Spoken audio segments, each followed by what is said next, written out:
we are already the third day of the month of Elul. Gimel Pan Chazaka. We're well into it, so let us all give some tzedakah, more than usually. Let us give 2 bills, and let's discuss actually the month of Elul for 50 days, starting from Rosh Chodesh. That means that we started it on Friday until Hoshana Rabbah. We recite every day an additional Psalm 27 called the David Hashem Ori. The David Hashem Ori meaning to David, God is my light and my salvation. In fact, the earliest mention of this custom seems to be in the Sefer called Shem Tov Katan by the Kabbalist Rabbi Binyamin Ben Ish Kohen, which was published in the year 1706. And he writes that one who recites this psalm in a state of holiness, purity, and great concentration, he will have his prayers answered, and that it has the power to nullify divine decrees. It's a time of divine mercy. As we know, Moshe Rabbeinu went back for the 3rd time to plead for the forgiveness of the golden calf from Rosh Chodesh Elul to Yom Kippur, and that's when he came back with the godly promise, V'salachti kidvarecha, God has forgiven us. So the general premise is that we recite it as long as we are being judged for the new year. Thus, some have the custom to say it until Yom Kippur, the day when Moshe Rabbeinu secured complete forgiveness. However, others continue until Shmini Atzeres Simchat Torah. Chabad custom is to recite it until Hoshana Rabbah, because that is when the judgment is actually sealed. The theme, the anthem of this holiday season, which spans the month of Elul and the month of Tishri, is, as we said, Psalm 27. The David Hashem Ori, God is my light. What is the purpose of light? Light doesn't change any reality.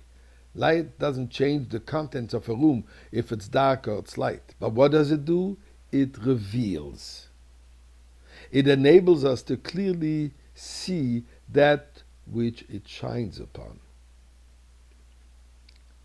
So the anthem gives voice to our sense that during this time of year, God is uniquely accessible. And we therefore can open the doors of our consciousness to God and allow His light to reveal all that we possess, but have somehow missed in the dimmed corridors of everyday life. So the light is the basic theme of the entire season.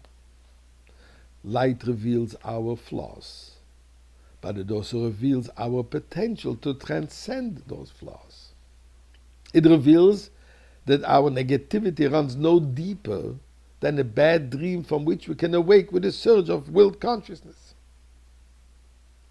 And it also reveals that our dream of perfection is a vision we are empowered to attain. It reveals that we are not far from godliness as we thought we are. It reveals further that we are not a separate entity from God, but we are actually an extension of God's essence. It also reveals our ability to see this divine quality in everyone else as well, not just my own, but others too. It reveals our capacity to rise above the pain of the transient and ephemeral. It also reveals our capacity to rejoice in the real and eternal. And it reveals that we are at the threshold of redemption and the revelation of Mashiach. As he says, Shifti beveis Hashem kol yemei chayoi. I want to sit, David HaMelech prays. I want to be present in the house of God my entire life. House of God is what? The Beis HaMikdash. As we say these magnificent words each day, during this crucial period, let us open ourselves up to the godly light within us and transform ourselves and our world for good, for the ultimate good and the imminent